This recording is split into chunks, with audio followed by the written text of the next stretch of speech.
Distinguidas damas sanmarquinas, tengan ustedes muy buenas tardes. El día de hoy iniciamos un evento académico a una profesional muy importante en toda organización. ¿Cuál es la profesión de secretarias? En la gestión de nuestro actual rector, él tiene varias pistas importantes para el desarrollo. Lo que es la capacitación, lo que es la innovación y lo que es la creatividad. Pero el soporte fundamental es el conocimiento. Y el rector, mirando el desarrollo de San Marcos, ha querido entrar en una etapa de desarrollo del conocimiento. Es por eso, como ustedes ya saben, el programa de las Naciones Unidas viene capacitando a los alumnos de San Marcos. Gracias a la gestión de nuestro rector, se va a iniciar un cuarto programa internacional de excelencia gerencial, donde participan 100 alumnos de San Marcos, los primeros puestos.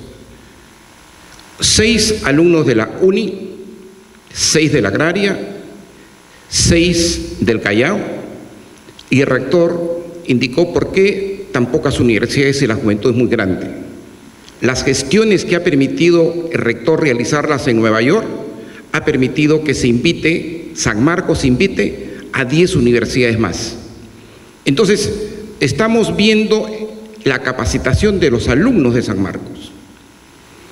También el rector pensó en las secretarias que tienen un trabajo tan importante que es la razón de ser de una organización. Y hemos planificado con los mejores expositores este tema que ustedes han visto, la excelencia en la función. Hoy día tenemos al doctor Carlos Amanamut, la documentación, ustedes lo tienen en el folder, la hoja de vida de cada uno de los expositores. Y no quiero perder el tiempo, leer la hoja de vida de Carlos nos llevaría 2 horas más.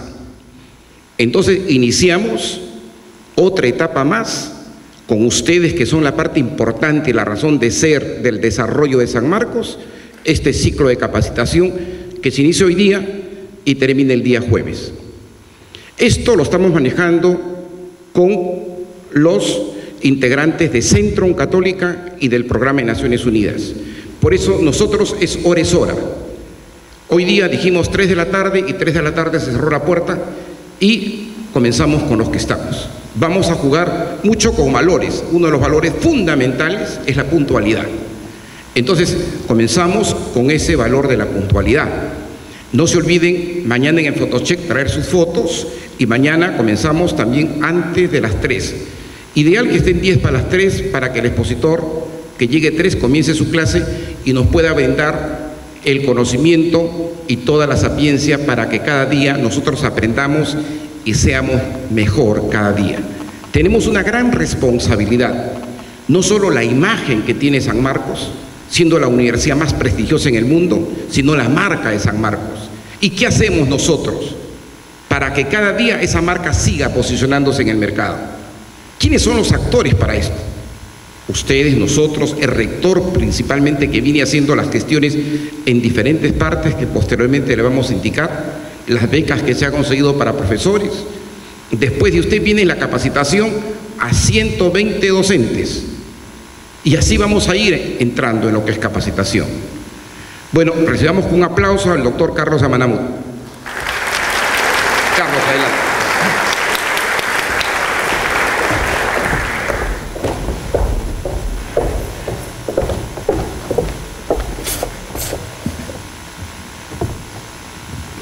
Buenas tardes a todos. Muchas gracias, Javier. Te agradezco a ti y a las autoridades de la universidad por haberme dado la posibilidad y el honor de estar aquí con ustedes esta tarde. Ciertamente que después de muchos años que regreso a San Marcos, estuve dictando aquí durante algunos años y ciertamente de los 25 años de mi carrera profesional, las 10 primeras me dediqué al tema de motivación y de excelencia, efectivamente, y bueno, los últimos 15 me los he dedicado más a mi profesión realmente de economista. Pero digo que me da mucho placer y mucho gusto estar aquí con ustedes, porque los años que pasé aquí en San Marcos realmente me sentí muy a gusto. Prácticamente asumí que esta era mi casa de estudios, aunque realmente no lo fue, pero sí fue mi casa de enseñanza, y estoy contentísimo de estar realmente hoy día con ustedes. Así que vamos a tratar de hacer una charla amena y de conversar un poco sobre algunos temas justamente de motivación y de cómo mejorar nuestra labor y nuestra función, ¿no? Cuando Javier me dijo, mira, yo deseo un poco que tú converses con las chicas aquí de la universidad, y además todas muy jovencitas, por cierto, y ciertamente que me dijo un poco tratar de entablar una charla bonita sobre el trabajo, ¿no? Y sobre la importancia que tiene el trabajo que ustedes realizan. Pues un poco le digo, bueno, yo creo que un buen título para eso es Un día de trabajo, un día feliz. Porque a mí me parece que cuando nosotros venimos a trabajar debemos hacerlo en forma, sentirnos felices.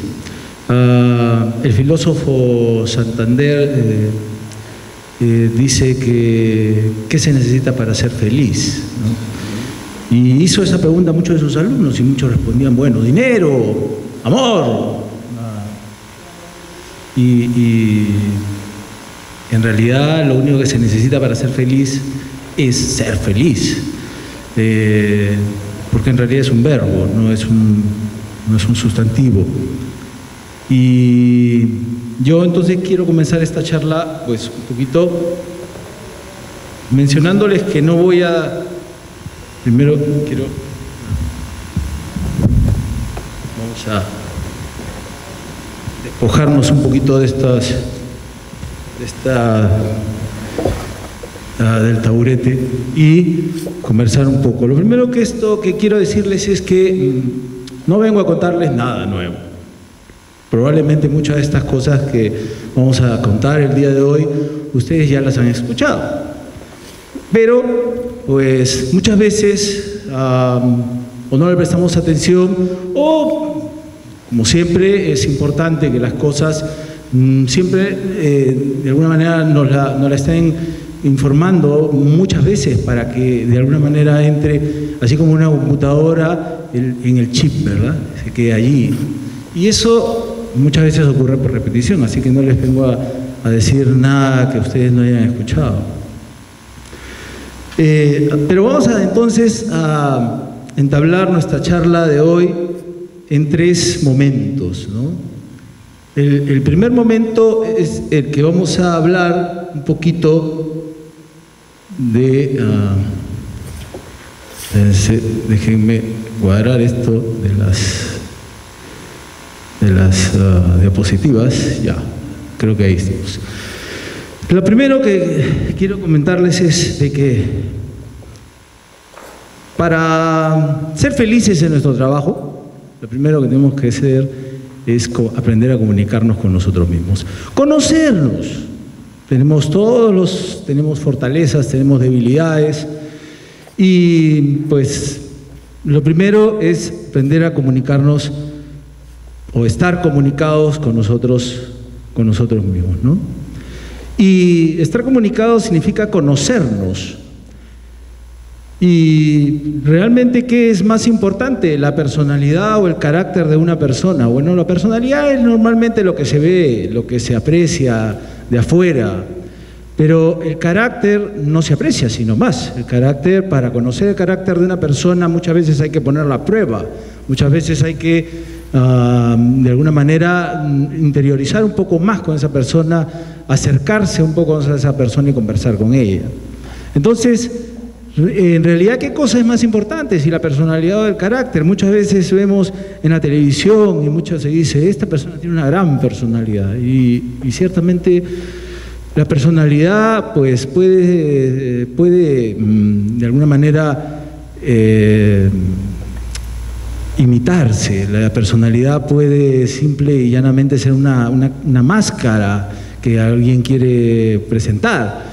Pero lo que sí nunca va a poderse cambiar, lo que sí nunca va a poderse esconder es el carácter.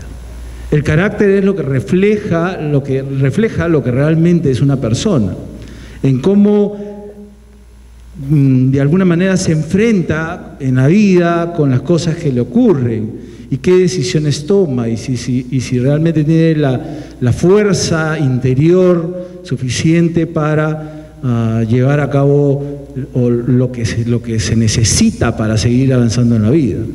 Entonces el carácter es lo que está detrás, es así como en el mar, un témpano de hielo así y solamente vemos un iceberg, un poquito del iceberg, y eso es la personalidad, pero el carácter es lo que está ahí detrás y es lo que sustenta realmente nuestra existencia.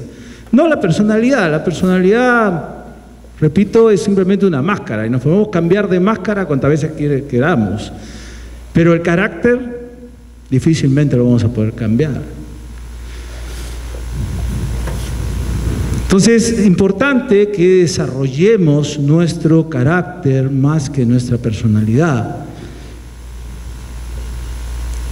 Ahora, ¿cómo desarrollar el carácter y cómo plantear nuestra existencia en la vida? En la vida, miren, podemos tener muchísimas razones para vivir. Algunos se centran en un rasgo de su vida, por ejemplo, el trabajo, y centran toda su existencia alrededor del trabajo. Otros centran su existencia alrededor de la familia, de los hijos. Otros centran su existencia a partir del dinero, hacen del dinero su centro de vida. Otros, pues, los amigos, por ejemplo, ¿no? Y a veces solemos poner las cosas que están alrededor allí, una de ellas en el centro.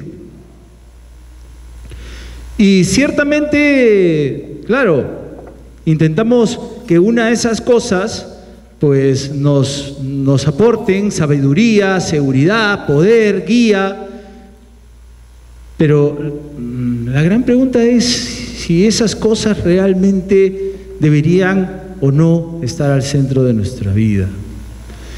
Y lo cierto es que no deberían estar al centro de nuestra vida. Lo que debería servirnos de marco de referencia, en realidad, son los principios y valores. ¿Y por qué los principios y valores deberían estar en el centro? Porque los principios y valores son lo único que no cambia. Fíjense ustedes en todo lo demás. Si centramos nuestra vida en el dinero, pues mucha gente centra su vida en el dinero, cree que el dinero le soluciona todo en la vida. Y ciertamente el día que el dinero falta, se derrumban. Claro, ese es el caso más común, ¿no? De centrar muchos la vida en el dinero y lamentablemente el dinero no es algo que pueda durar para siempre. Pero no es el único caso. Otros dirán, no, pero ¿por qué no centrar mi vida en mis hijos, en mi familia? Yo les voy a contar un caso. Yo tenía un tío que, bueno, era militar, de esos, pero que son marciales, ¿no? Y bueno, él tenía tres hijos varones. Cuando uno de sus hijos, el mayor, cumplió 18 años, un día, pues, venía por la calle, se encontró con su padre y el chico estaba acompañado de otra persona. Y la otra persona era un muchacho. El chico era, en realidad, bueno, era homosexual. Y el padre se derrumbó, que en este caso es mi tío, se derrumbó. O sea, no sabía qué hacer con su vida más, porque había depositado toda su existencia en sus hijos. Entonces, ¿debemos también poner nuestra existencia todo de nuestros hijos? No. ¿Debemos poner nuestra existencia en lo religioso? La cuestión religiosa es parte de nuestra existencia, pero no debería ser el centro tampoco de nuestro espíritu, de nuestra existencia, de nuestra vida.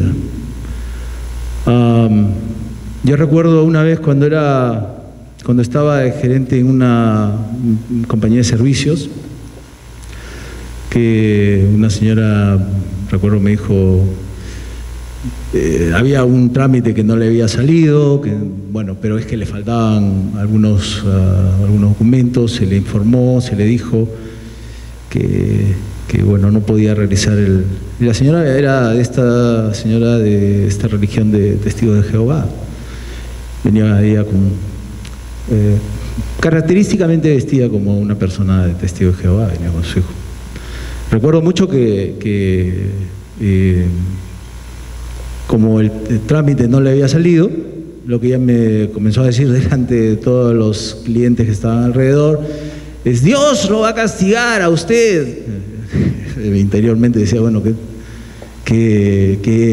porque a mí sí, el trámite lo ha venido a hacer la señora y no tiene los documentos, no tiene los papeles. Se le había explicado correctamente, se le había dado se le había indicado cómo podía hacer el trámite, pero la señora insistía que Dios me iba a castigar. Entonces, lo único que yo atendí a decirle es que, mire señora, a Dios al César lo que es de César y a Dios lo que es de Dios. No pongamos en el centro tampoco la cuestión religiosa de nuestra existencia. Lo que debe estar en el centro de nuestra existencia son los principios y valores. Eso no cambia. Probablemente nuestra religiosidad nos dirá, sí, efectivamente también coincidirá con eso. Excelente.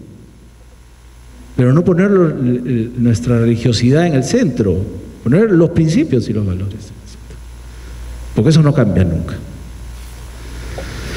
Eso es lo que se denomina una persona que tiene integridad y equilibrio. Las personas con integridad y equilibrio ponen al centro de sus decisiones los principios y valores. Entonces, cuando toman una decisión, no la toman pensando en mi rasgo, digamos, en el centro que yo he puesto incorrectamente, de la familia o del dinero o de mi trabajo. No, lo hacen pensando en qué es lo correcto desde el punto de vista de los principios y valores. Entonces, no se olviden, hay que poner los principios y valores siempre al centro. Pero eso no basta. Eso no basta. Porque podemos poner los principios y valores al centro de nuestra vida, pero también necesitamos tener un propósito firme, una intención clara de hacer las cosas, ¿no? Muchas de aquí son mamás, recordarán a este dibujo animado, a Bob el Constructor, ¿no? Con su famosa frase: podemos hacerlo, ¿no? Sí podemos, ¿no? Y efectivamente, para ser mejores personas, no solamente hay que poner los principios y valores al centro, sino además también hay que atreverse a hacer las cosas. Pero atreverse a hacer las cosas, ¿qué cosas? ¿Qué cosas vamos a hacer? Y claro, pues allí lo importante es siempre tener un objetivo, ¿no? Lo que hay detrás de nosotros es nada comparado con lo que hay dentro y delante de nosotros. Siempre debemos mirar hacia adelante, buscar objetivos, buscar nuevos objetivos y estar en permanente motivación de misiones nuevas de vida. ¿Y qué es lo que realmente el ser humano en esencia en esencia, quiere o busca. Hace algunos años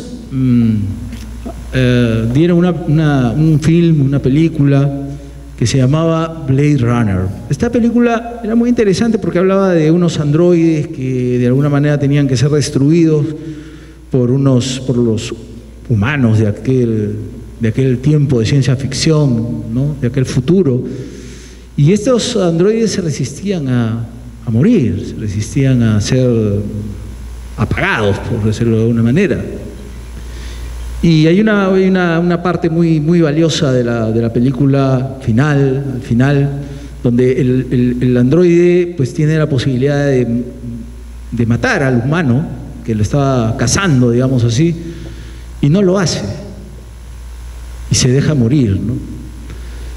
Y es que, claro, ese androide lo único que estaba queriendo buscar era lo mismo que los seres humanos queremos siempre, hemos venido buscando desde que estamos en este planeta. Y es básicamente de dónde vengo, a dónde voy y por qué estoy aquí. Son las tres preguntas que se hace todo ser humano a lo largo de su existencia. Algunos sabemos de dónde venimos, aunque indagamos un poco más, nos interesa, cuando somos chicos sobre todo, nos interesa mucho saber de dónde venimos, quiénes han sido nuestros abuelos, nuestros antepasados, nuestra familia, nuestro apellido, de dónde viene. Pero también nos interesa saber a dónde vamos, cuál es de alguna manera el camino que debo seguir. Y finalmente, el propósito de por qué estoy aquí. Esa es probablemente la pregunta más reflexiva que se hace normalmente al ser humano, ¿no? ¿Para qué estoy aquí? Y ciertamente este cazador de androides en esta película se dio cuenta que finalmente el androide también quería responderse esas tres cosas. Probablemente era más humano de lo que muchos en ese momento de la película pensaban. Era un androide, pero que tenía las mismas preguntas que cualquier ser humano. Pero no debemos olvidar, por cierto, que los objetivos que debemos plantearnos no todos tienen el mismo objetivo en la vida, no todos podemos de alguna manera, no tenemos que ir hacia el mismo objetivo. Y no tenemos que ir hacia el mismo objetivo porque no todos tenemos iguales talentos. Los seres humanos todos tenemos diferentes talentos, porque todos somos distintos. Y eso es maravilloso además. Imagínense qué aburrida sería la vida si todos fuéramos iguales. Lo maravilloso de la vida y del ser humano es que todos somos diferentes, distintos, complementarios. Y entonces descubramos nuestros talentos. Como en la parábola de los talentos de Mateo, en la Biblia, descubramos cuáles son nuestros talentos, ¿no? Y pongámoslos en funcionamiento, porque no solo es como en la parábola misma, guardarlos, ¿no?, para entregarle lo mismo, sino hay que hacerlos crecer, usarlos. Dios nos ha dotado de talentos, usémoslos. La mano humana nomás, pensemos en la mano humana, algo tan simple, ¿no?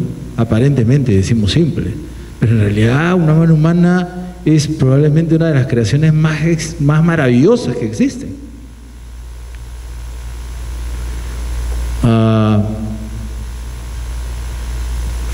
Cuando, claro, no nos damos cuenta, pero porque de alguna manera siempre lo asumimos como algo dado, pero imagínense lo que podemos hacer con nuestras manos, ¿no?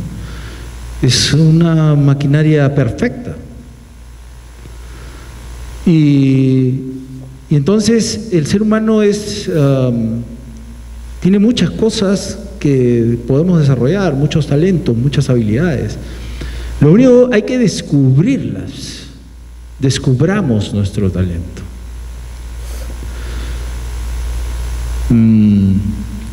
Ahora, muchos no descubren sus talentos, pero tampoco no solo no descubren sus talentos, sino que además los esconden.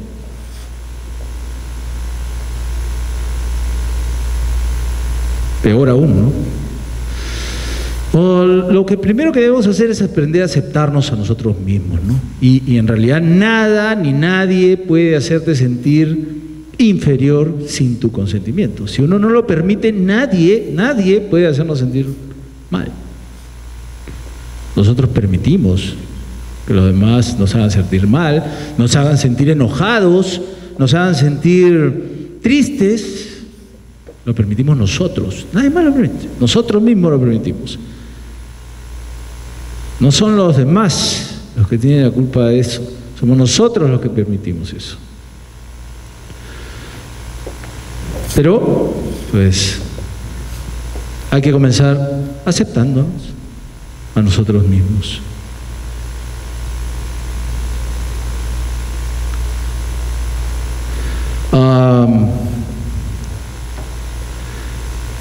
Ahora, muy bien, ya tenemos un objetivo, tenemos confianza, tenemos un centro basado en principios y valores, vamos a poner a prueba nuestros talentos, pero además deberíamos confrontar nuestros paradigmas. Muchas veces no queremos salir de nuestro marco de pensamiento y nos es cómodo, efectivamente, a la mayoría nos es cómodo estar en nuestro espacio, en que ya conocemos, y pues no queremos aventurarnos a ir más allá, pero las invito a romper ese paradigma, porque eso, ir más allá es conocer cosas nuevas también, o sea, tiene un poco de riesgo, pero les aseguro que lo que van a descubrir vale más que ese riesgo. Además, porque difícilmente podemos, como decía Albert Einstein, no podemos resolver los problemas usando el mismo tipo de pensamiento que usamos cuando los creamos, ¿no? Y un ejemplo de ello podemos verlo en este cuadro. ¿Qué dicen ustedes? ¿Están girando? ¿Parece que están girando? Parece, ¿no?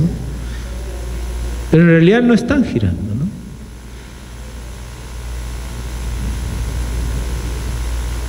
Y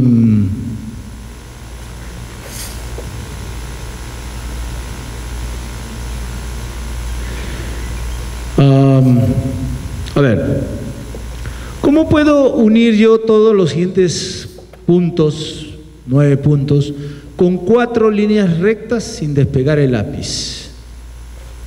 Pues suelo hacer este ejercicio con mis alumnos en clase y pues siempre resulta ser muy divertido, que la mayoría siempre trata efectivamente de partir a partir de su propio espacio de pensamiento.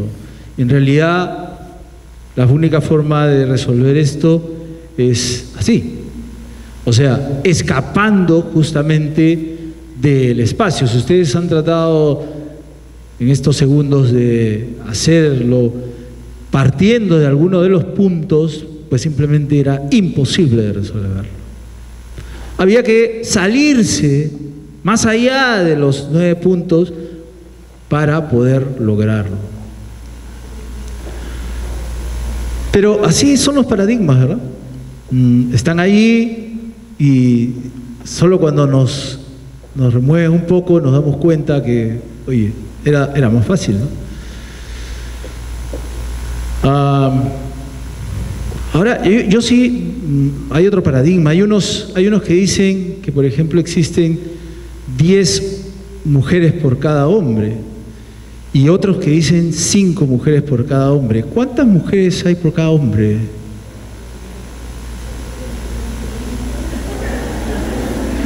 Una, ¿verdad? Una. No hay ni 5 ni 10, ¿verdad? Una. ¿Y por qué una? Miren las estadísticas nacionales, mundiales, y se dan cuenta que existe la misma cantidad de hombres y mujeres. En el Perú existen más o menos 13 millones, sí, ya ahora ha crecido un poco, pero hace unos años recuerdo que era 13 millones 180.000 hombres y 13 millones 250.000 mujeres. O sea, por unos cuantos más o menos. Que en realidad significa que la proporción de hombres y de mujeres es exactamente la misma. ¿Tendría que ser diferente? ¿Por qué? ¿Cuál es la probabilidad de que un niño nazca hombre o mujer? Exactamente la misma, 50%. Todavía no descubrimos la forma de saber por adelantado el sexo de un niño. O sea que la probabilidad es 50%. Y efectivamente, vayan a ver ustedes las estadísticas mundiales y lo mismo se repite en el mundo. Salvo excepciones, por ejemplo, la Europa después de la Segunda Guerra Mundial, donde murieron muchos varones, donde el número de mujeres creció, había mucho más mujeres que hombres después de la guerra, obviamente. Pero, salvo esos casos excepcionales, cuando hay guerras, pues la proporción tiene que ser la misma. Entonces, estamos llenos de paradigmas, muchos paradigmas, ¿no? En el tema, por ejemplo, de impuestos, un caso típico de paradigma es que todo el mundo dice, no, oye, a todo el mundo le preguntan, ¿no? Oye, ¿tú evades impuestos? No. ¿Tu vecino evade impuestos? Seguro que sí. O sea, suponemos, ¿no?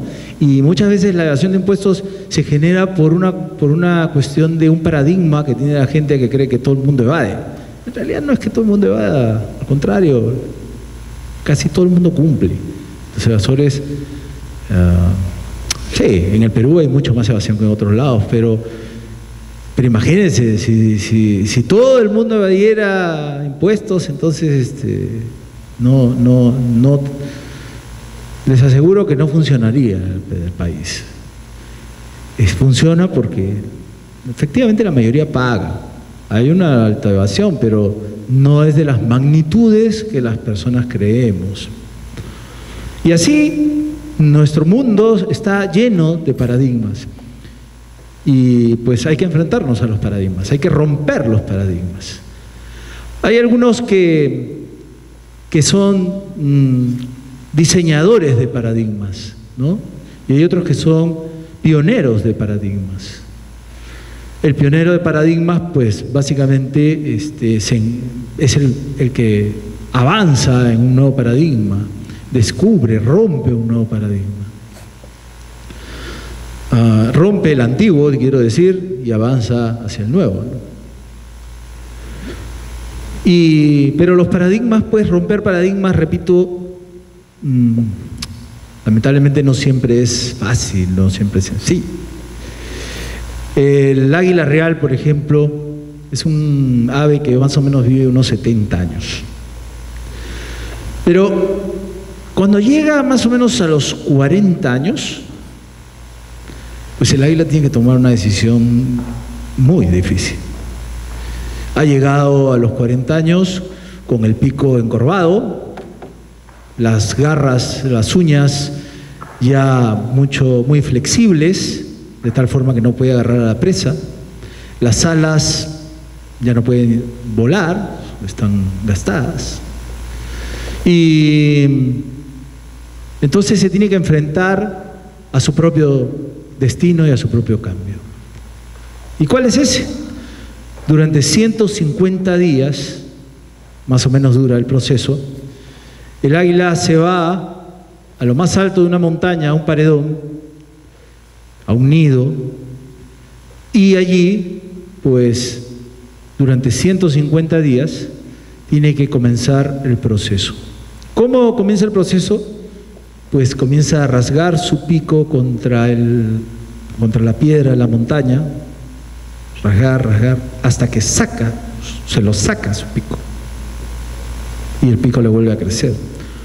Una vez que le ha crecido el pico, se muerde, se arranca las uñas de las garras y pues también le vuelven a crecer. Y luego, una vez que ya le han crecido las uñas de las garras, con eso se desgarra las plumas y nuevamente vuelven a crecer. El proceso completo dura, repito, 150 días. Muy doloroso, seguro. Pero eso le permite vivir 30 años más, porque si no, se tendría que enfrentar, efectivamente a los 40 años se enfrenta a la disyuntiva de o vivir 30 años más haciendo ese esfuerzo o morir. Porque un águila que no puede volar, que no puede coger a la presa, que no puede picotear, muere muy pronto. Los cambios de paradigma, pues así son. Muchas veces no son fáciles, pero nos permiten grandes recompensas también. Así que, pues lo que nos queda es que seamos positivos. Siempre, la única forma de enfrentar paradigmas y de atrevernos a romper nuestros paradigmas es que seamos positivos siempre. La única forma de ver las estrellas es cuando está suficientemente oscuro. O sea que al final del túnel siempre hay una luz y eso es lo que debemos siempre tener presente. Eso es lo que nos debe permitir ser positivos siempre.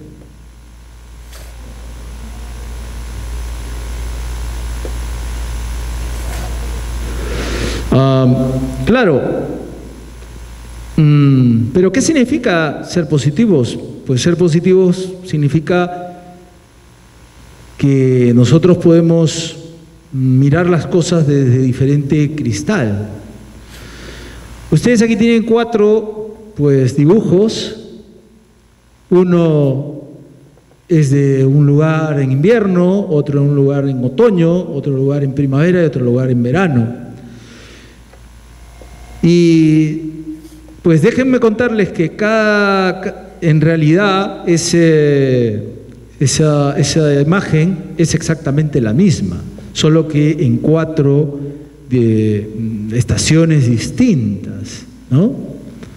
Y pues así es un poco también la vida, depende cómo queramos verla.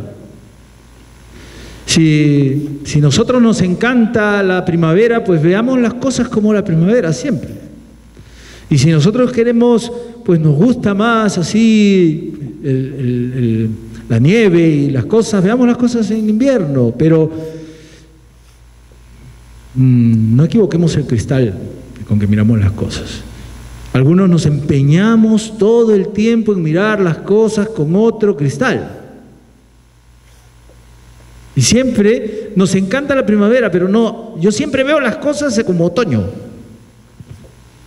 Y entonces siempre estoy mirando las cosas como otoño, cuando a mí me gustaría ver las cosas como primavera.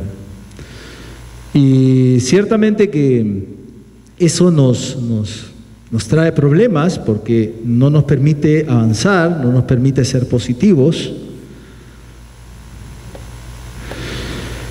Y finalmente, muy bien, seamos positivos, seamos proactivos, atrevámonos a hacer las cosas, pongamos al centro de nuestra vida los valores, los principios, rompamos paradigmas, pero con humildad. No nos pavonemos, ¿no? No nos pavonemos de lo que hacemos ni de los cambios que logramos en nuestra propia vida.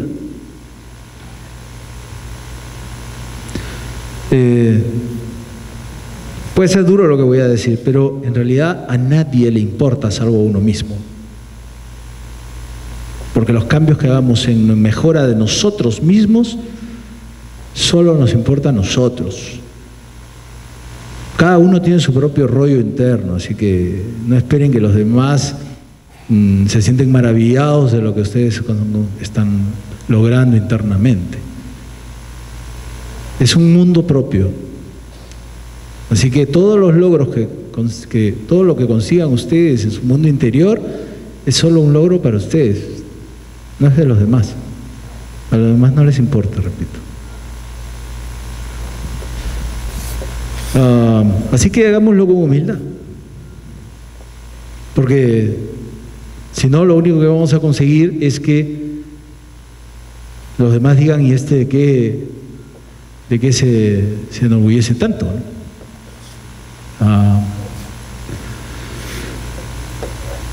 Porque no se ve, esas son cosas internas propias de uno. Y pues sí, ambicionemos entonces, pero con objetividad, ¿no? Siempre ambicionar, pero con objetividad, con los pies en la tierra. Entonces, y para cerrar esta parte de cómo es nuestra conversión con nosotros mismos, que básicamente cultivemos nuestra autoestima. Muchas veces, a veces el espejo también nos dice al revés, ¿eh? Sí, no es solamente, algunos pues se ven muy bien, pero cuando se ven al espejo se ven terribles. Y entonces se van al trabajo el día lunes así con todos cabizbajos, que parece que fueran un velorio. Y claro, es que han hecho una imagen de sí mismos, pues que no es. Muy bien, entonces, ¿qué hemos aprendido hasta ahora? Pues 9 mensajes. 9 mensajes para mejorar nosotros mismos. Y estos 9 mensajes son básicamente que el mensaje 1 nos dice que nosotros somos los escritores de nuestro propio libro de la vida, de nuestra propia vida. Y entonces debemos escribir nuestra autobiografía. El mensaje 3 nos dice que somos magníficos. Somos magníficos. Somos magníficos como todo ser humano. Todos los seres humanos son magníficos.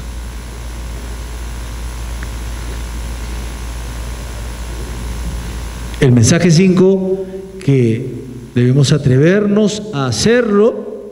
Y el mensaje 6, siempre proyectando lo mejor de nosotros mismos. El mensaje 7, por su parte, lo que nos dice es que debemos pisar tierra y siempre tener la mirada en un objetivo. Y finalmente, el mensaje 9, que probablemente es de los más importantes, que es reeditar nuestra autobiografía todos los días. El ser humano tiene que estar todo el tiempo revisándose, autoanalizándose, autorreflexionando. Y por eso es esta reunión y esta charla. Lo primero que comencé esta reunión es diciéndoles que no les iba a contar nada nuevo. Probablemente algunas de estas cosas ya ustedes las conocen. Pero siempre es importante a todos los seres humanos que nos lo recuerden de vez en cuando. ¿Ok? Y muy bien, eso es entonces el conocerse a sí mismo. Pero pasemos ahora entonces a otro punto, que es el de comunicarme mejor con los demás. Pero es importante que miremos cómo es que podemos comunicarnos primero con nosotros mismos. Porque en verdad, si no nos comunicamos, si no nos conocemos bien nosotros, difícilmente vamos a poder comunicarnos con los demás. Si no estamos felices con nosotros mismos, difícilmente vamos a poder entablar buenas relaciones con los demás. Así que todos esos consejos, esos 9 consejos que les he dado antes, son para, pues, ir afilando la sierra. De alguna manera, la sierra de nuestra vida, ir motivándonos y ir autoanalizándonos cada uno de nosotros. ¿Y para qué? Para mejorar nuestras relaciones con los demás.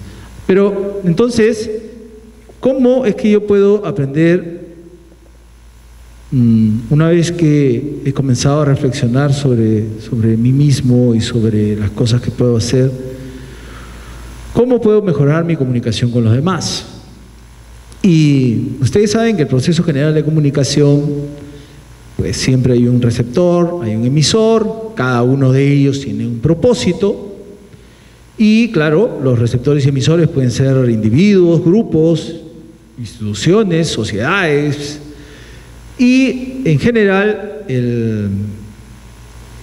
también el mensaje está presente, es lo más importante, ¿no? Tienes el emisor, el receptor y el mensaje. Y el mensaje no es otra cosa que la intención del emisor.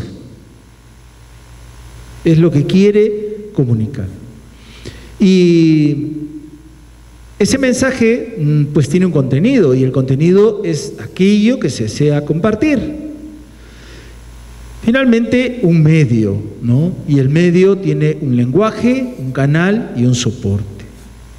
El lenguaje puede ser lenguaje verbal, no verbal, puede actuar en el campo personal, puede actuar en el campo interpersonal, y el canal, pues son todos nuestros sentidos: la vista, oído, tacto, gusto, y el soporte que sirve para trasladar físicamente el mensaje, ¿no? Y hay un contexto alrededor de este proceso de comunicación que digamos son las circunstancias que acompañan el proceso. Y finalmente tenemos el ruido.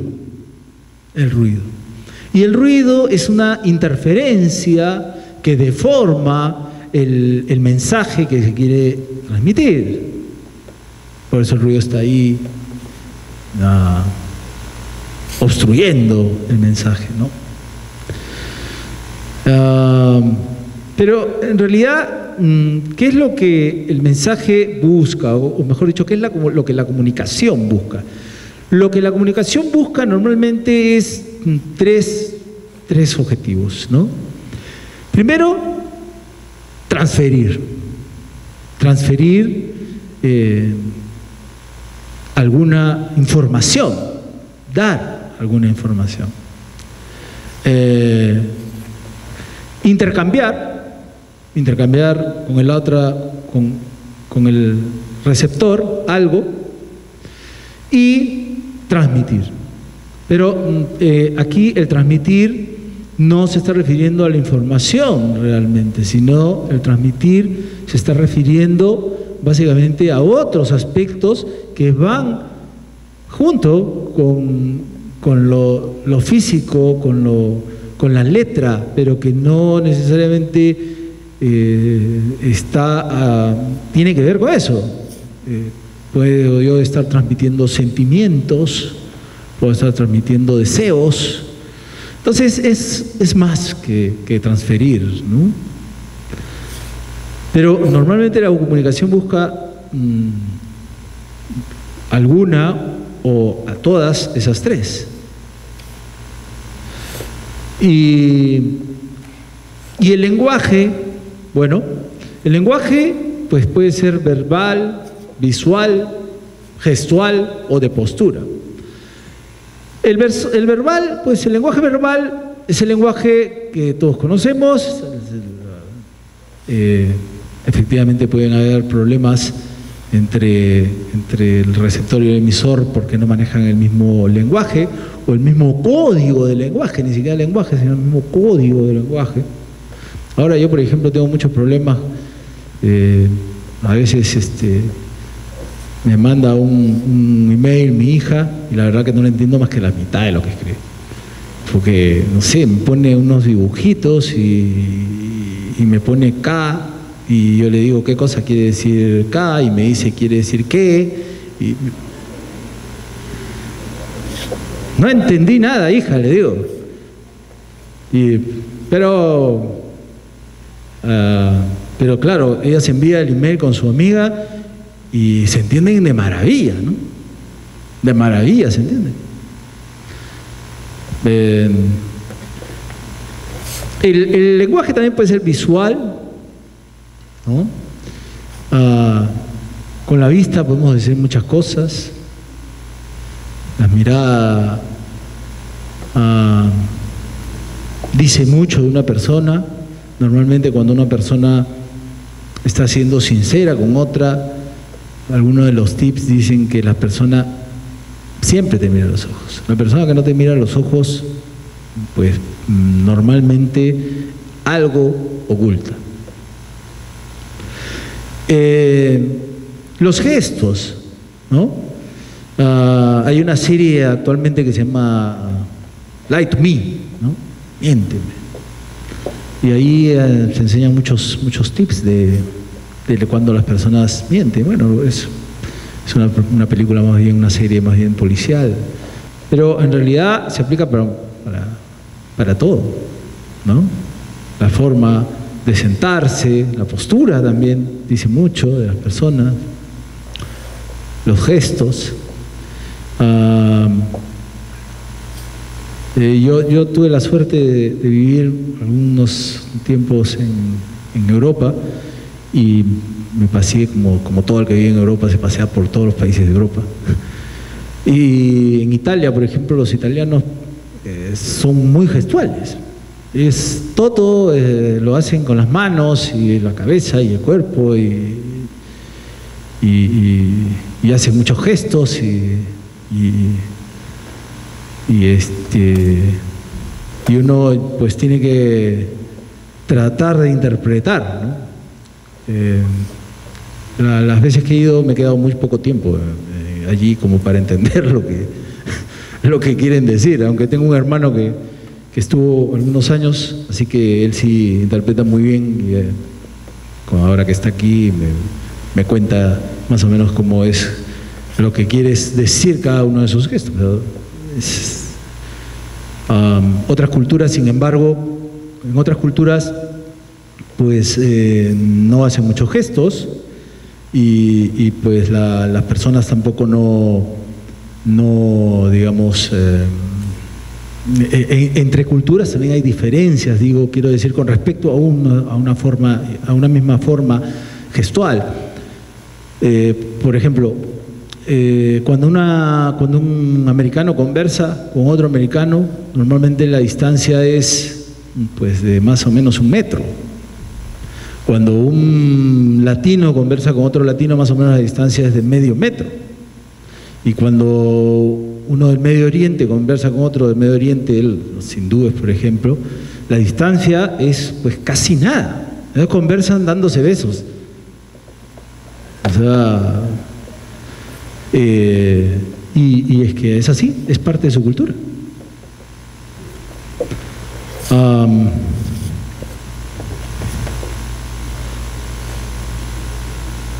Pero entonces hay niveles de la comunicación, ¿no? La comunicación puede ser consciente o inconsciente. Hay muchas cosas que conscientemente queremos transmitir, queremos transferir, queremos decir. o queremos retroalimentar, pero hay otras que no necesariamente, que están ahí, que es espontánea, surge de lo más profundo, no es intencional y pues son lo que se llaman muchas veces actos fallidos, ¿no? Olvidos, descuidos que están allí, ¿no? Lo consciente es lo que siempre está en estado de vigilia, o sea que siempre es lo que queremos transmitir porque estamos en atención. Pero recuerden, cuando transmitimos o cuando conversamos con alguien o nos comunicamos con alguien, pues ambas salen, ambos, lo consciente y lo inconsciente. Es imposible que una persona solo transmita lo consciente, o sea, lo que quiere, y no lo que no quiere. O sea, imposible. Siempre va a salir también lo inconsciente. Claro, la gracia está en que el emisor logre traducir esos, sacar esos aspectos inconscientes que la otra persona está transmitiendo. No siempre la otra persona lo logra absorber, pero siempre se transmiten ambas cosas. Ahora, de hecho, estos motivos ocultos, estas cosas inconscientes, responden efectivamente a diferentes aspectos. Por ejemplo, cuando nos comunicamos con alguien, puede ser que lo que de alguna manera estamos queriendo transmitir es una cuestión de discriminación, ¿no? Yo recuerdo que me quería inscribir a mi niña en un centro de atención médica en España y no la querían atender, ¿no? Entonces obviamente fui a reclamar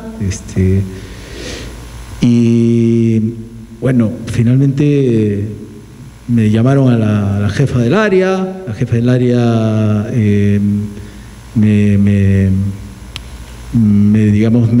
atendió también de manera muy airada y sacó a relucir lo que realmente tenía ella en mente. Pues me dijo, usted puede ser bueno, primero que me confundió porque me dijo que yo era argentino. Me dijo, usted será argentino, pero no puede venir aquí a decirnos lo que tenemos que hacer.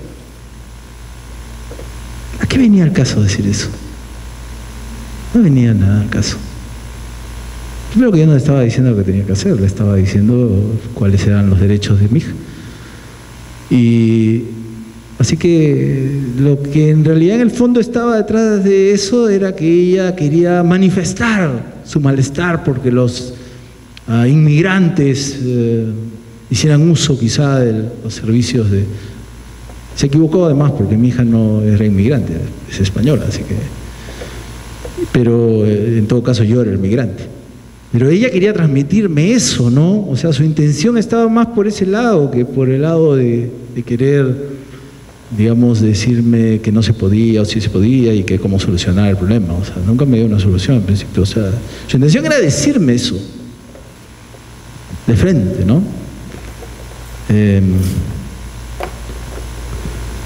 Así que muchas veces podemos estar escondiendo algún objetivo allí distinto. Por ejemplo, también desarrollo de actitudes. A veces podemos estar pues queriendo quedar como si fuésemos una persona muy benevolente, ¿no? Muy bueno soy, ¿no? O como amenazante para infundir miedo, por ejemplo, también, ¿no? O simplemente ser gracioso para caer bien. O sea, queremos desarrollar una actitud, ¿no? Demostrar algo ante los demás. O simplemente la generalización, queremos demostrar un punto de vista propio, ¿no? O sea, queremos dar a entender que tenemos un punto de vista y queremos demostrárselo al otro. O seguir la corriente. A veces también, sí, nuestro interés está en quedar bien con el otro por interés. Entonces, simplemente seguimos la corriente. Sí, por supuesto, claro que sí. ¿Cómo no? O obtener prestigio. Estamos buscando más bien un prestigio, ¿no? Entonces sacamos a relucir aspectos de nuestra persona que no tenían nada que ver con el tema que se está conversando, discutiendo. Entonces siempre estamos tratando con motivos ocultos, estamos luchando contra los motivos ocultos, luchando a ambas partes, supongo, porque las personas, a veces eso viene bien de adentro de nosotros, ¿no? Y el que lo escucha también, pues, ambos luchan, ¿no? Ambos luchan por evitar los motivos ocultos. Y cuando eso ocurre, cuando hay motivos ocultos, como hay motivos ocultos, muchas veces las personas pues buscamos pues simplemente de alguna manera no escuchar. Pero no escuchar tiene muchas formas, ¿no? No escuchar puede ser distraerse, ¿no?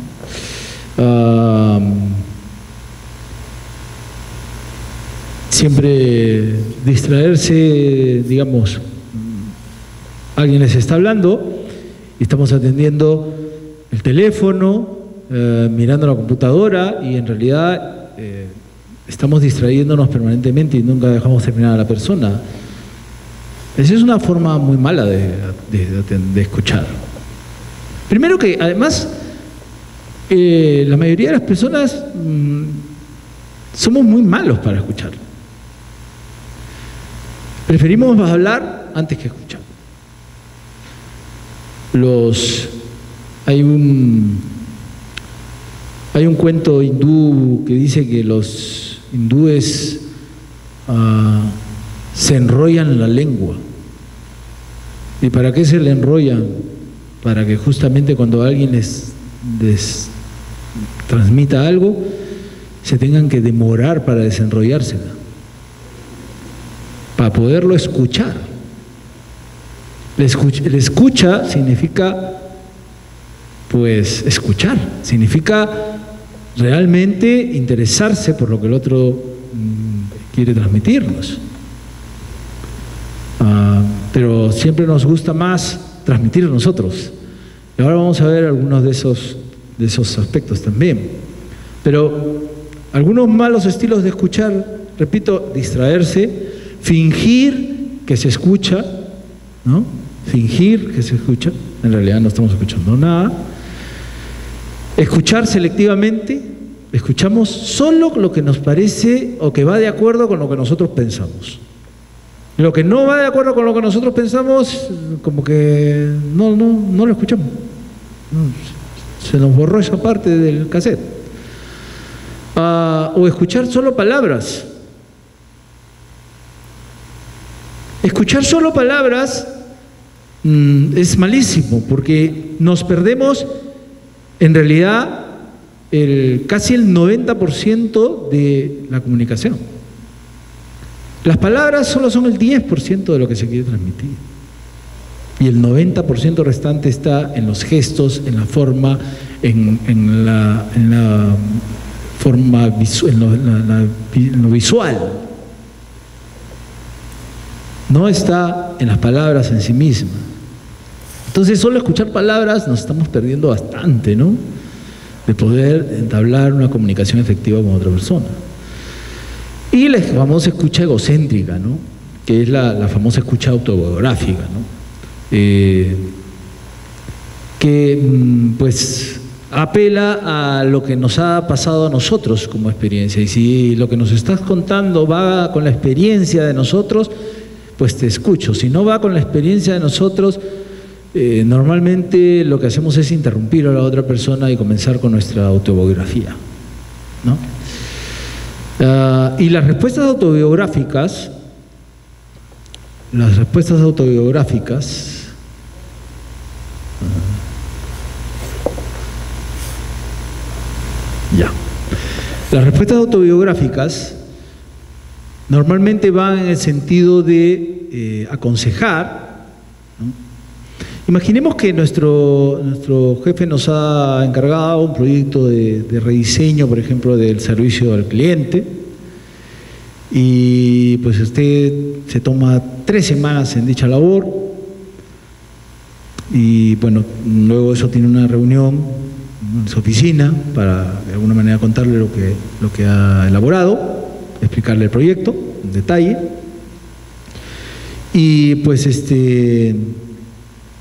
normalmente ocurre esto de las respuestas autobiográficas o roleplay, y se trata de dar remedios, consejos, soluciones a los problemas. Normalmente formas de la respuesta autobiográfica de aconsejar son, por ejemplo, cuando su jefe, usted le está explicando y él le interrumpe y le dice: mira, la verdad, si fuera tú, buscaría un poco más de equilibrio entre el tema de la propuesta A y la propuesta B.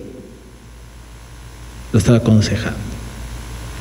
O sea, todavía usted no ha terminado de exponer y él ya lo está aconsejando.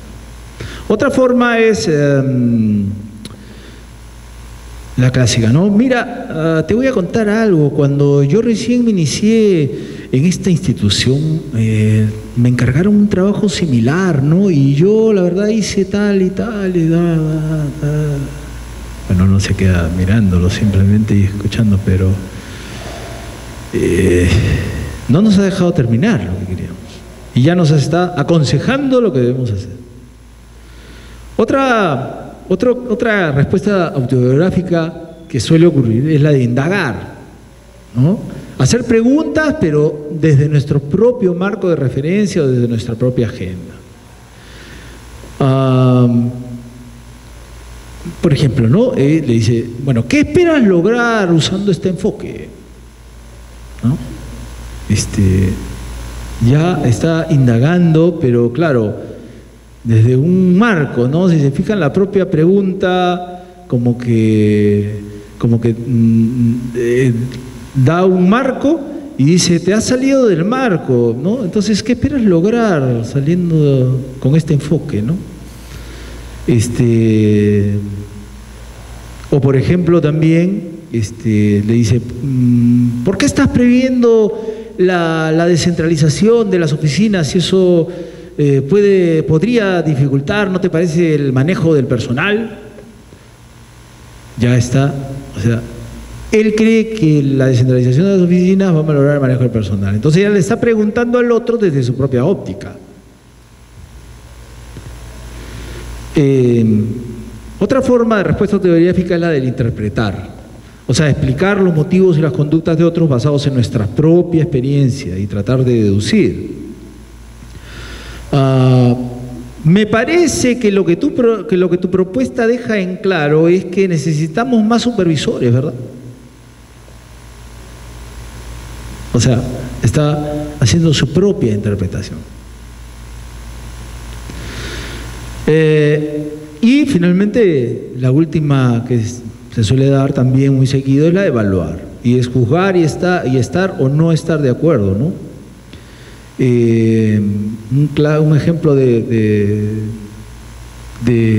eso es básicamente cuando de frente simplemente ya le decimos: mira, me parece que lo que tú estás proponiendo no es adecuado, ¿no?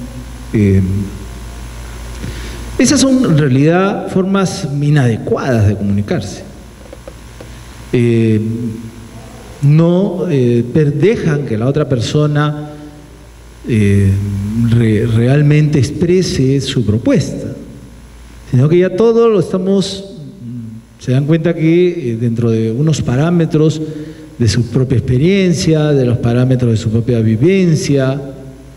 Entonces, oye, de repente esa persona ha traído algo tan interesante que sale de los paradigmas míos, entonces debo que la otra persona me explique bien de lo que está lo que está trayendo. Pero es más fácil a veces mirar las cosas desde nuestro propio círculo, ¿no? Más aún si tenemos la jefatura, ¿no? Entonces, hay que tener cuidado con ese tipo de respuestas autobiográficas, que lo único que hacen es empeorar la comunicación, porque la otra persona inmediatamente se da cuenta, no es que la otra persona no se da cuenta, y inmediatamente ya va a asumir una posición distinta de la que vino, ¿no? En cambio, escuchar activamente es otra cosa. Para escuchar activamente, pues debemos primero repetir lo que nuestro interlocutor nos está tratando de transmitir, y solo palabras, no sentimientos, y en general, pues la idea aquí es que él nos corrija si es que nos estamos equivocando de lo que él está expresando. Otra forma de escucha activa es refrasear el contenido o resumir el significado con sus propias palabras. O sea, no digamos, o puedo refrasear el contenido o puedo resumirlo, pero lo importante es dejar al otro entrever que estoy o no entendiendo, ¿no? Reflejar sentimientos también es otra forma, digamos, ver más allá de las palabras para encontrar el lenguaje corporal y el tono para indicar sentimientos, ¿no? Por ejemplo, aquí hay algunas muletillas, algunos parafraseos interesantes. Por ejemplo, bueno, según entiendo, tú sientes que esto está ocurriendo. Es una forma de alguna manera, pues, hacerle ver que si lo que nos está tratando de transmitir está siendo adecuadamente interpretado. O estoy captando que tú estás molesto por alguna circunstancia, o estás preocupado por algo. O por ejemplo, creo que estoy escuchando que lo que tú estás queriendo decir es tal cosa. O tu sentimiento ahora es este. Suele ocurrir, en realidad, hay una gran discusión que yo creo que ya está, hay una discusión que para mí ya digamos, ya no es tan difícil de reconocer, pero desde hace muchos años se dice que las mujeres están mejor equipadas para poder entender o tener esta escucha activa. ¿Por qué? Porque de alguna manera la neurociencia ha descubierto que las mujeres tienen más conexiones cerebrales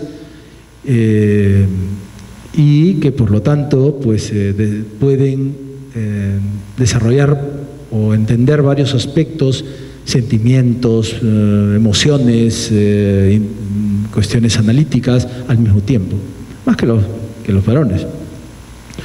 Y de eso se trata, ¿no? O sea, de entender la parte no solamente de lo que tú me estás queriendo venir a decir con palabras, sino entender también lo otro, entender también los sentimientos que estás trayendo, las emociones que estás trayendo contigo.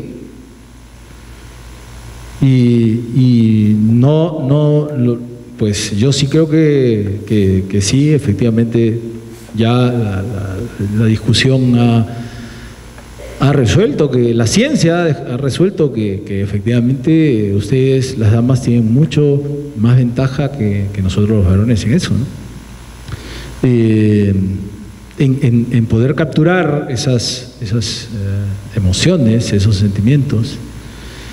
Y por eso quizás son a veces los conflictos incluso de las parejas, ¿no? Las mujeres pues tienen, digamos, pues otro tipo de análisis de las cosas, y en cambio los hombres no podemos hacer las cosas al mismo tiempo. Entonces cuando estamos mirando fútbol es solo fútbol y no es otra cosa. Y entonces luego después de los 45 minutos del primer tiempo recién decimos, bueno, ahora sí que me querías hablar de qué cosa.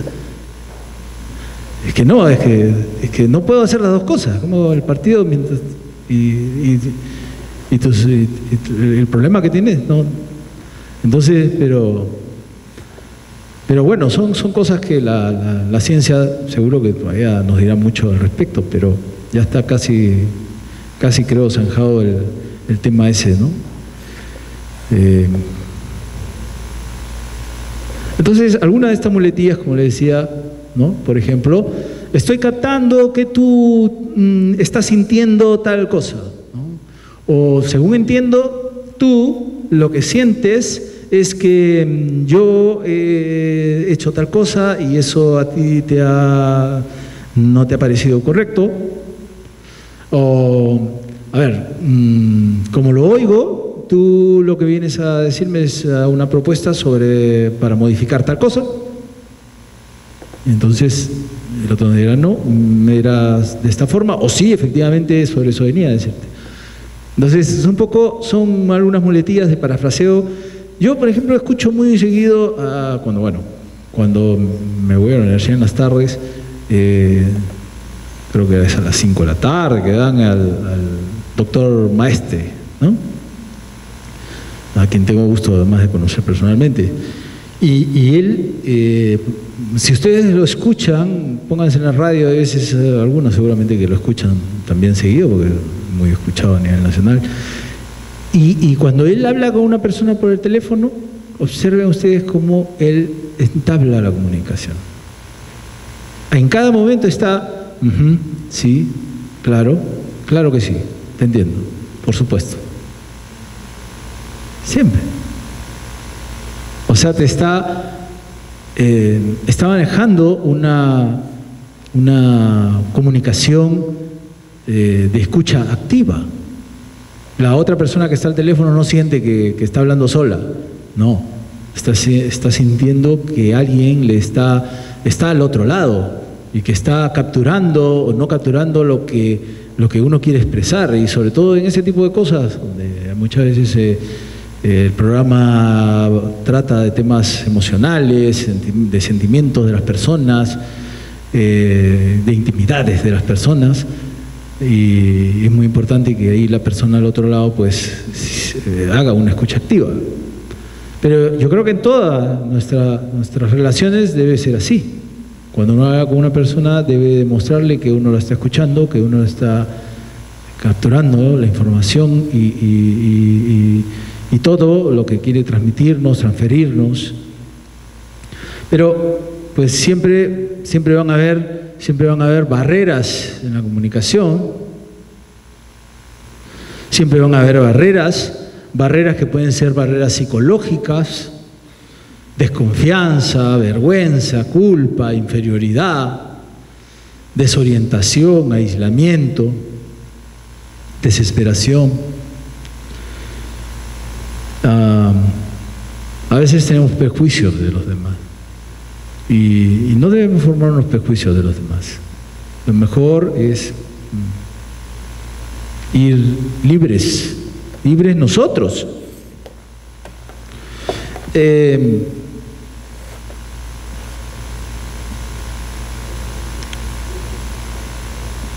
Estas barreras psicológicas, digamos, cierto es que la principal de ellas es la desconfianza, ¿no? Y claro, hay desconfianza porque hay también todos los seres humanos tenemos en cierta medida una conducta oportunista también. Algunos nos permitimos una conducta oportunista pues más leve, otras una gran conducta oportunista, que se refiere básicamente a lograr nuestros propios intereses sin importar, digamos, quebrar principios o valores, ¿no? de los demás. Y entonces el oportunismo es eso, es avasallar, es lograr nuestros objetivos sin importarnos que tenga que atropellar a los demás. Y pues repito, algunos nos permitimos una pequeña dosis de oportunismo y otros una gran dosis de conducta oportunista. Y entonces eso genera desconfianza, ¿no? Genera desconfianza, pero la sugerencia es que de alguna manera siempre partamos de una lógica de que la persona pues no tiene un nivel de oportunismo elevado. Además, son pocas realmente las personas que tienen un nivel de oportunismo elevado. La mayoría de las personas más bien tenemos un nivel de oportunismo más bien ligero, leve. Quizás somos más oportunistas en unas cosas que en otros, pero pues tampoco es como para que la gente, los demás desconfíen de nosotros, ¿no? Así que yo sugeriría que digamos, meditemos eso, ¿no? Que igual como ocurre con el tema de los paradigmas a veces que existen, creemos que todos son altamente oportunistas y no es así. Y otro tipo de barreras también que nos enfrentamos, ¿no? tienen que ver con no necesariamente las psicológicas, las de otro tipo que son las no psicológicas, que tienen que ver más bien con aspectos pues como el ruido mismo, el lenguaje, la jerga, el idioma, las dificultades en la atención, la velocidad del mensaje, las diferencias culturales.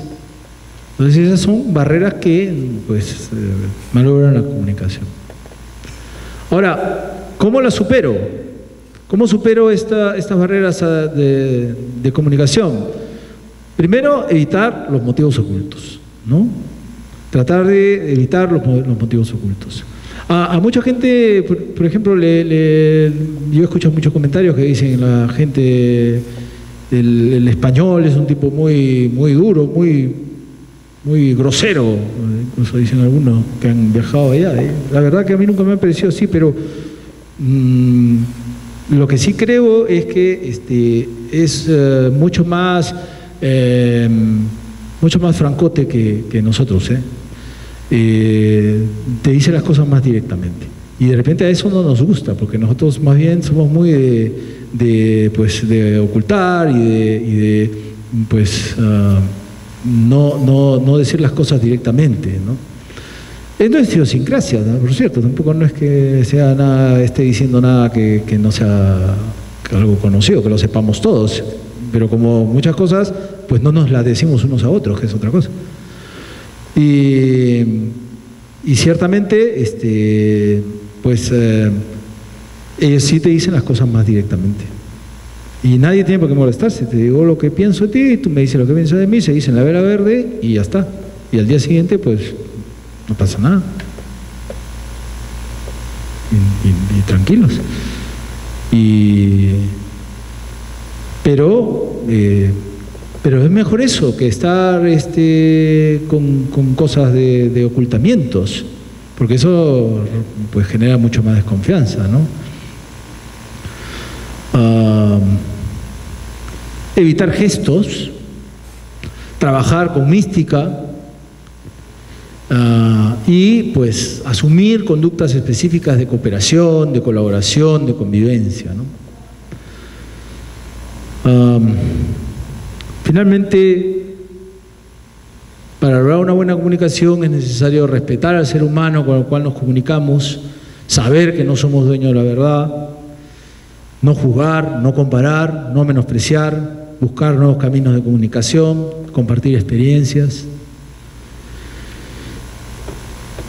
Finalmente, una vez que hemos aprendido de nosotros mismos y nos hemos dado cuenta que podemos mejorar nuestra comunicación con los demás, pues podemos ya entrar al tema de qué trata mi trabajo.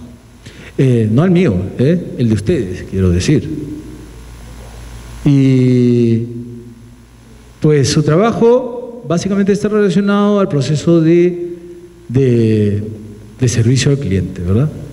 Y el proceso de servicio al cliente que está relacionado a aspectos que, pues, a elementos que no se pueden cambiar. Imagínese a usted, ¿cuál no fue la última vez que lo atendieron de maravilla? Piense un poco, pues, esa escena que le gustó tanto, ¿no? ¿Y qué elementos, pues, tenía que la hicieron que se maravillara tanto de eso, de ese momento?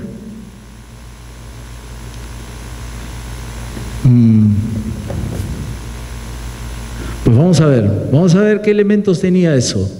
En primer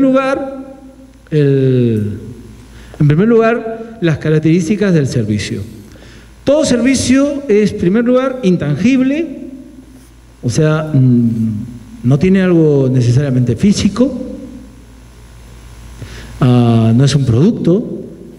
En segundo lugar, todo servicio, pues, es instantáneo. En el momento mismo que nosotros estamos brindando el servicio, estamos entregando en ese momento la otra persona está recibiendo el servicio también. La entrega y el recibir el servicio es en el mismo momento. Es inherente a quien lo presta, o sea que está ligado a nosotros, ¿no es cierto? Está ligado a cómo lo hacemos. Y es irreparable. Si lo hacemos mal, lo hacemos mal. No hay forma ya de remediarlo. No hay que, a ver, tráigamelo para devolverle otro servicio. No. Lo prestamos mal y ya está. Entonces, ¿cuáles son los componentes del servicio? Los componentes del servicio son 3. Las personas, la infraestructura y los procesos. ¿Ok? Vamos a ver que muchos se centran en estos dos, las personas y los procesos, en esos solo 2 ámbitos, y que aún tomando en cuenta solo esos 2 ámbitos, a veces tenemos problemas.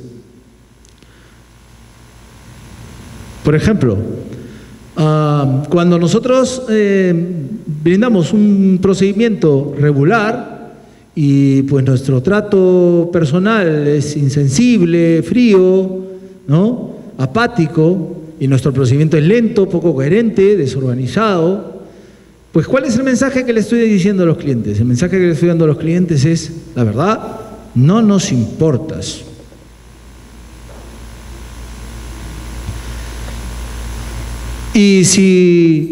Pero, en fin, eso es de lo peor que puede ocurrir, ¿verdad?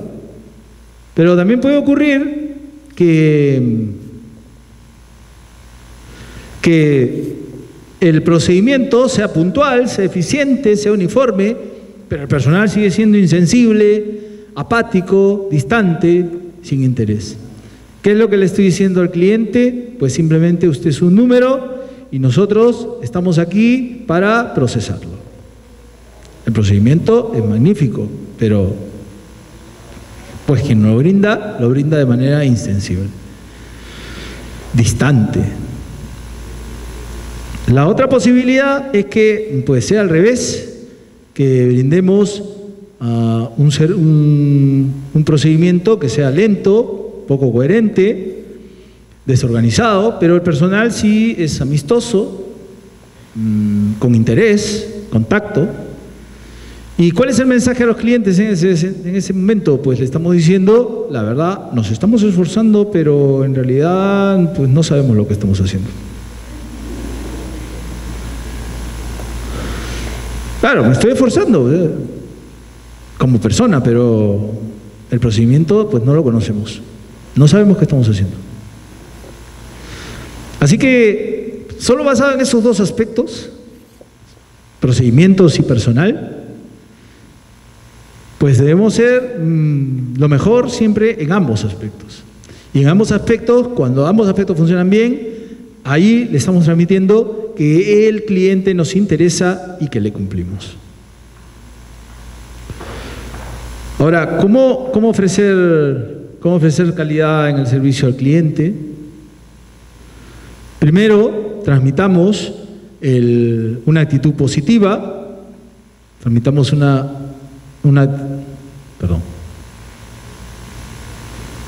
transmitamos una actitud positiva hacia los demás, identifiquemos las necesidades de los clientes y ocúpense de las necesidades de sus clientes. A ver, miremos uno por uno. Transmitir una actitud positiva hacia los demás, ¿qué significa?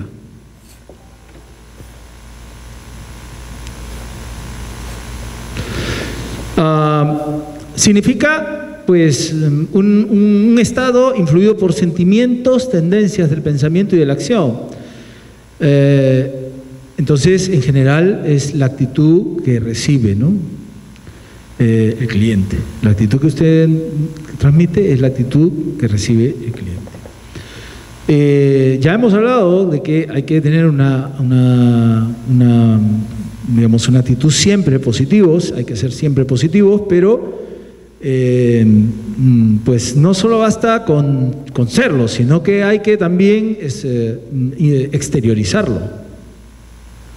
Y eso, pues, si hay alguno aquí en la sala que alguna vez le han dicho algo como esto de aquí, perdón, no sé, me está esto jugando una mala pasada, ya, ahora sí. Yo no sé si a alguien le ha dicho a alguien que esté enamorado, seguro que todas están, seguro, muy enamoradas por aquí, y muchos enamorados también. Y imagínense si su pareja les ha dicho, pues, te quiero, ¿no? Pero mirando el fútbol, ¿no? Difícil, ¿no? Si realmente está enamorado, la persona seguro que los mira a los ojos, pues se toma su tiempo, respira profundo. ¿Sabes qué? Te quiero mucho. Y ustedes lo sienten, ¿verdad? Lo sienten, ¿no?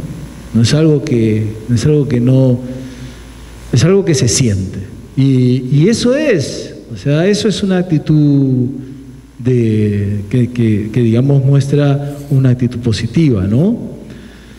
Y la actitud personal, ¿cuánto importa? La actitud importa porque influye en nuestro propio comportamiento y no siempre se puede esconder lo que se siente, determina qué tan satisfecho se siente en su trabajo, afecta a todos los que tengan contacto con usted y no está determinada, depende de usted. Entonces, la conducta que ustedes tengan con las personas que vienen a ustedes a pedir un servicio, una ayuda, pues es importante. ¿Qué actitud asuman ustedes? Pero ya hemos hablado en la primera parte bastante de eso, ¿verdad? Pero en todo caso, para transmitir una actitud personal positiva, pues importan varias cosas. Importa la apariencia y el aspecto personal, el lenguaje corporal, el sonido de la voz y en general toda la actitud general y su disposición. O sea, es todo. Yo recuerdo mucho que cuando trabajaba en un sitio había que en verano daban una disposición de venir más sport, ¿no? Y recuerdo que había un compañero que ya casi venía en short para ir a la playa, ¿no? Tampoco, no la disposición no iba en ese sentido, ¿no? Hay que tener un poco ahí de criterio también. Hay que mantener siempre una actitud, una expresión relajada, tolerante, una mirada suave, atenta, hablar con voz cálida, amistosa, evitar el trato frío, descortés. dirigirnos con convicción, ¿no? Y tener una postura pues cordial, nunca de puños cerrados. Hay que siempre pues tener una actitud cordial, ¿no? Ahora, muy bien, pero debemos tener en cuenta que el cliente en realidad es el jefe, y el cliente, ¿quiénes atienden al cliente? Pues todo el personal de la empresa. Eso quiere decir que debemos conocer de nuestros clientes pues qué es lo que desean, qué es lo que necesitan, qué piensan, qué sienten, qué sugerencias tienen y si están satisfechos con el servicio que están recibiendo. Ahora, algunas etapas, algunos tips que normalmente se da en todo proceso de comunicación, de atención a un cliente, de comunicación con un cliente. Hay una etapa de recepción y acercamiento, una etapa de indagación de requerimientos, ¿no? Primero es la recepción, mostrarnos receptivos a la persona, buenas tardes, ¿cómo es usted? Y ahí viene la etapa de indagación, ¿en qué lo puedo servir? ¿Qué es lo que usted desea? ¿En qué lo puedo ayudar? Los diálogos y conversaciones, bueno, vengo por este trámite, muy bien, ok. La etapa de verificación, ¿leyó usted previamente lo que se tenía que traer? Sí, pues a ver, verifiquemos. Y finalmente es todo conforme, déjenmelo y avanza el procedimiento. El agradecimiento, pues listo, muchas gracias. Y la despedida, ¿no? Ese es los procesos normal de una atención al cliente. Entonces, algunas de las técnicas interesantes para la etapa previa, que es la etapa de recepción, digamos, del cliente, es, por ejemplo, la técnica del reflejo. La técnica del reflejo es, sobre todo si nosotros vemos que el cliente está un poco, digamos, viene con un ánimo no tan bueno, entonces la técnica del reflejo es que básicamente yo como un reflejo de un espejo, como que yo estoy entendiendo su mal humor, o por lo menos estoy, no sé si entendiendo, pero por lo menos estoy sabiendo que él no viene de muy buen humor. Está complicado el clima, ¿verdad? Está haciendo bastante calor, ¿verdad? Si es que ese es más o menos vemos que por ahí viene su malestar, o siempre nos podemos dar cuenta muy rápidamente de por dónde viene el malestar de una persona, si es que esta persona viene con mal humor. Entonces, capturar eso, ¿no? Ponernos y establecer una técnica de reflejo. Otra técnica es el nombre. Lo primero que debemos hacer cuando viene un cliente es preguntarle cuál es su nombre. Ya por una cuestión simple de educación, además.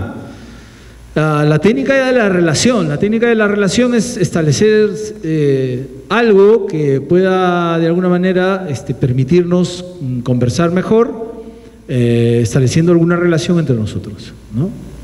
Pues no tiene que ser una relación familiar, no me voy a eso. Es una relación en el sentido de algo que compartamos. La técnica de la repregunta, ¿no? La técnica de establecer qué es lo que de alguna manera esa persona necesita, ¿no? Repreguntando lo que esa persona necesita. Y la técnica de la reputación, que básicamente está referida a hacer un trámite pues, más sencillo, cuando la persona puede ser en dos sentidos, puede ser en la reputación de la persona del cliente o la reputación de la empresa, ¿no? Entonces, si la organización, digamos, tiene una reputación determinada, entonces uno va en ese sentido señalando que no se preocupe, que la organización siempre tiene en cuenta estos problemas y vamos a tratar de solucionar. ¿Se dan cuenta cómo está utilizando la reputación de la organización para eso? Yo recuerdo mucho que cuando estaba, bueno, igual, A veces me traigo muchas anécdotas de cuando viví por allá, cuando viví en Europa, y en España, propiamente dicho, yo recuerdo que fui a hacer un trámite, era la inscripción de mi hija, para sacarle el DNI. Y recuerdo que yo me había olvidado la foto. Elemental, ¿no? Pero me la había olvidado. ¿Qué le hago? Y estaba ahí, ya estaba listo, me pidió el papel, otro papel, me dijo la foto. Ya. La foto, bueno.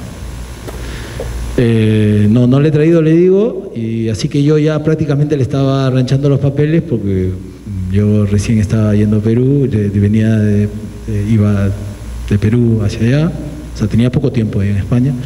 Ya le estaba arranchando los papeles porque en realidad aquí, pues si no tiene la foto, pues oiga, vuelva mañana, ¿no? Pero no, me sorprendió mucho porque me dijo, bueno, pues no la ha traído, pues ya, mire, así como hablan ellos, ¿no? Pues me la trae la foto mañana y ya comenzamos los trámites hoy mismo. No me conocía, ¿eh? Estamos hablando de un registro, prácticamente un registro civil. Y no me conocía. Me dijo, y creía en lo que yo le estaba diciendo. O sea, me dijo, pues ya, yo lo espero, usted me trae la foto mañana pero ahora ya le ingreso el trámite con fecha de hoy, no hay problema. Ya mañana simplemente le pongo la foto. Ya se imaginarán que yo me quedé pero re sorprendido. Y claro, pues lo que hice fue, como era la mañana, y atendían hasta las 2 de la tarde, creo. Me fui y regresé y traje la foto, ¿no? En el mismo día, para que no haya problemas, pero igual, o sea, era la intención de servir.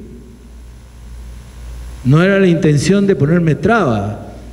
No, un trámite menos, qué bueno, váyase. No era ese el objetivo de ella.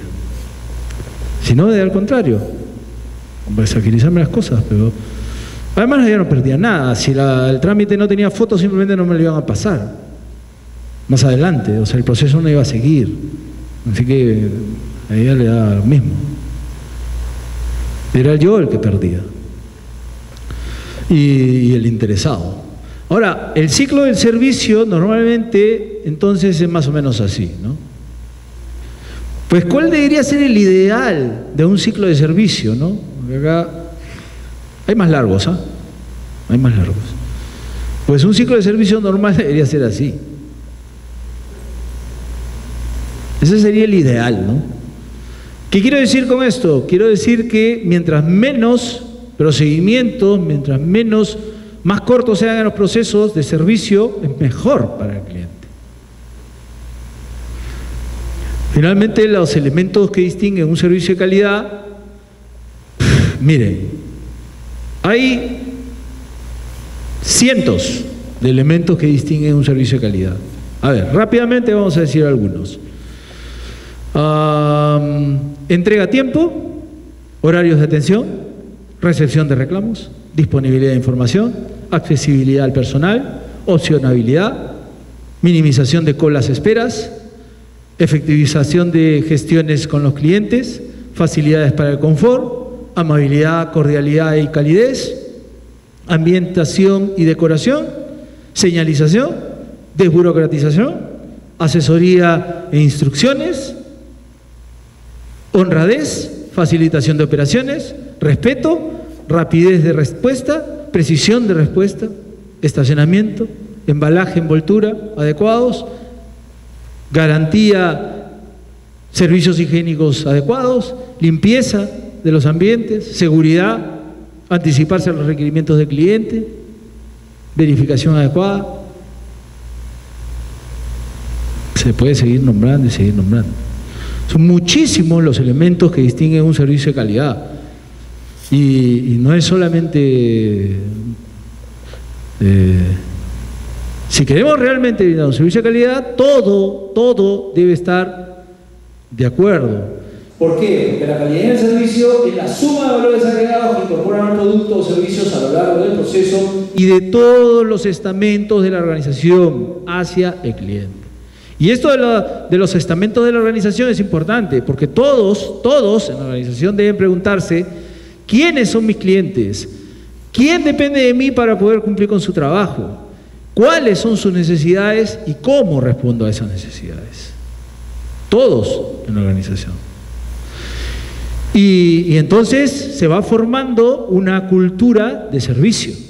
Y esta cultura de servicio, que es el servicio interno, que de alguna manera tiene que ver con el servicio externo y el servicio interno. Y el servicio interno es tan importante como el servicio externo. El servicio externo ya sabemos, a los clientes de afuera, pero hay unos clientes que se llaman clientes internos, que son nosotros, nuestros compañeros dentro de la organización, que finalmente, si no está brindando usted un servicio al cliente, pues debería estar brindando un servicio al que sí lo está. De eso se trata el servicio interno. O sea que finalmente siempre estamos brindando un servicio a clientes internos o externos.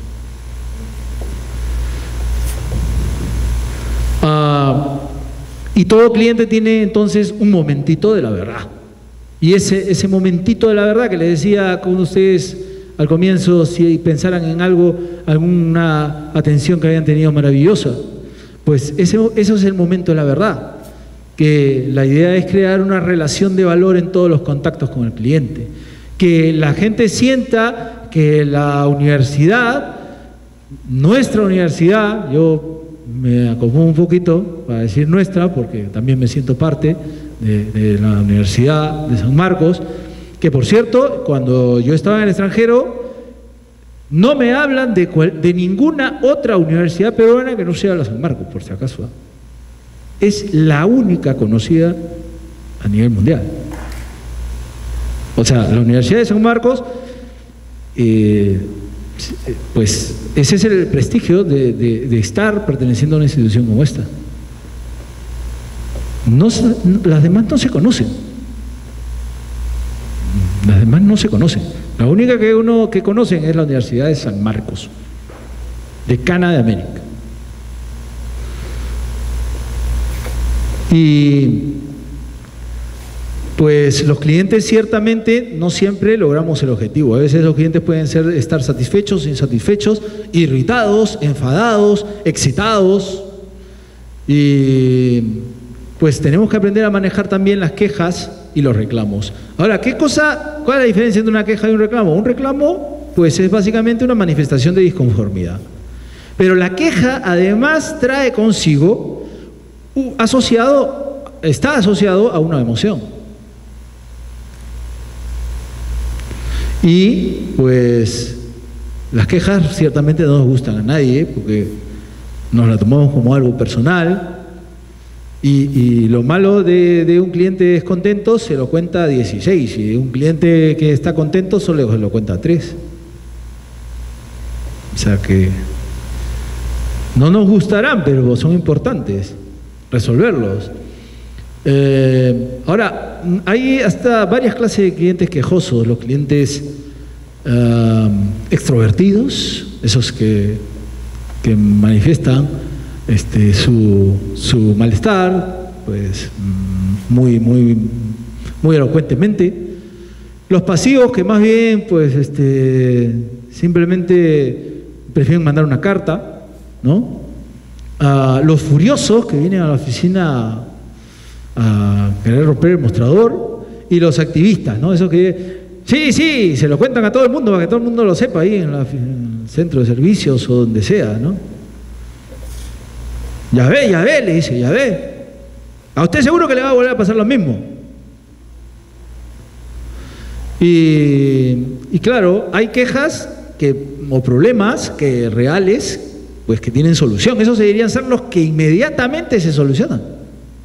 No deberíamos esperar la autorización de nadie esos para resolverlos. Los reales, pero que no tienen solución, pues en todo caso lo que hay que hacer es escalarlos. Escalar el problema hacia una responsabilidad mayor, que tenga una responsabilidad mayor. Las quejas ocultas o las excusas A veces también el cliente está queriendo ocultar algo, ¿no? O las infundadas, que simplemente pues el cliente cree que tiene la razón, pero no la tiene. Porque no hay ya esa idea de que el cliente tiene siempre la razón. Pues ese eslogan creo que duró hasta los 60, si no me equivoco. Y ya ciertamente que no es así tampoco. Entonces, ¿cómo manejar las quejas? Pues aislar la furia, a escuchar atentamente, muestre usted que le entendió, ya sabemos cómo comunicarnos positivamente, activamente, actúe en lo personal, discúlpese si es necesario, reconozca el ánimo y motivación del cliente, identifique el mensaje verbal del no real, explique las acciones a tomar y pues agradezca, ¿no? Ciertamente que el manejo de quejas es de lo más importante en una organización, y también está el tratar los reclamos. Y el tratamiento de reclamos tiene que ver con un procedimiento, o sea, hay que establecer un procedimiento para que la gente pueda reclamar, ¿no? Ya hemos visto que las quejas vienen cargadas de emoción, entonces las quejas hay que resolverlas de una manera distinta que los reclamos, ¿no? En todo caso, las quejas, cuando son reales y tienen solución, pues encauzarlas a través de un reclamo, pero van a ocurrir ambas cosas, siempre van a ocurrir ambas cosas, o sea, siempre van a haber quienes simplemente reclamen y otros que vengan a quejarse. Cuando sean reclamo, ponga a disposición las hojas de reclamo o los libros de reclamo que ahora ya tenemos aquí en nuestro país. Analicemos cada uno de los reclamos presentados, contáctese con el reclamante, atienda el reclamo, atienda en el tiempo más breve el reclamo, ofrezca una compensación de ser posible y evalúe permanentemente el nivel de servicio. Entonces, es un proceso. El reclamo se soluciona a través de un proceso, definiendo proceso. El proceso de reclamo. La queja no, la queja más depende de nosotros mismos, de nuestra actitud, de cómo lo enfrentemos en el momento. Y canalizarlo a través de los reclamos, tratar de canalizarlo a través de los reclamos. ¿Ok? Entonces, ¿qué es lo que hemos recordado esta noche? Pues 3 aspectos. Lo primero, que como nos sintamos interiormente es lo que vamos a proyectar en los demás. O sea que primero nosotros. ¿Ok?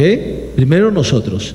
Primero sentirnos ciudadanos nosotros, porque mucha gente también se olvida de que tiene derechos y deberes y ni se sienten ciudadanos. Primero uno se tiene que sentir ciudadano para poder tratar a los demás también como ciudadanos con derechos y deberes. Y luego hemos mirado qué elementos tenemos para comunicarnos mejor con los demás. Pero luego de habernos nosotros reflexionado sobre cómo somos nosotros. Y en tercer lugar, el preocuparnos por entender cuál es el valor que tiene nuestro trabajo y las herramientas que tenemos para mejorar. ¿Ok? Pues eso es todo. Les agradezco y pues llamo a sus preguntas si es que tuvieran alguna.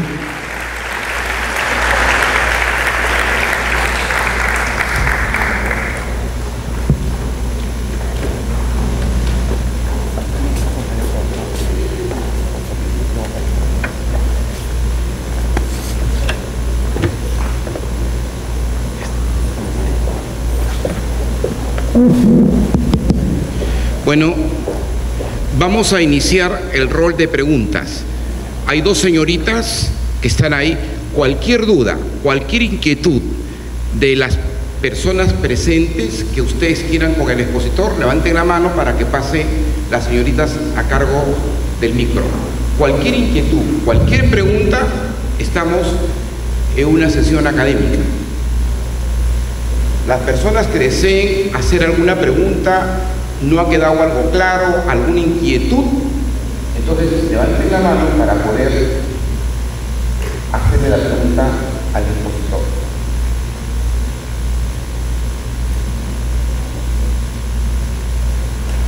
Bueno, entonces ha estado demasiado claro la disposición. Bueno, entonces, el comité que lo van a acompañar al expositor, vengan las personas que van a acompañar al expositor.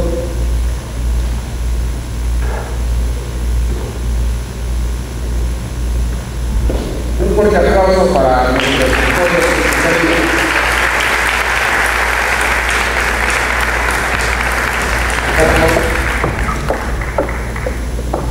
Dos personas que te van a acompañar hasta la mesa, para que no se queden.